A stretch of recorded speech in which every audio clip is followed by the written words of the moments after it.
7ই মে উৎপাদনে ফিরবে eastern refinery. 6 মে আসছে 1 লাখ টন ক্রুডবাহী জাহাজ এমটি নিনেমিয়া। সৌদি আরব ও আরব আমিরাত থেকে মে মাসে আসছে আরও 2 লাখ টন। দেশের একমাত্র সরকারি জ্বালানি তেল শোধনাগার ইস্টার্ন রিফাইনারি পিএলসিতে উৎপাদন বন্ধ প্রায় 17 দিন। মূলত অপরিশোধিত তেল সংকটে উৎপাদন বন্ধ করতে বাধ্য হয়। সব অনিশ্চয়তা কাটিয়ে আরও 9 দিন পর ফের উৎপাদনে ফিরতে পারবে বলে আশা করছে প্রতিষ্ঠানটি।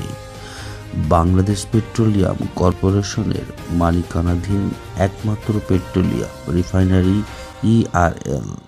ইআরএল পরিশোধনে ব্যবহৃত শতভাগ অপরিশোধিত জ্বালানি তেল আমদানি করতে হয়। বাংলাদেশ G2G পদ্ধতিতে সৌদি আরব ও সংযুক্ত আরব আমিরাত থেকে এসব অপরিশোধিত তেল আমদানি করে।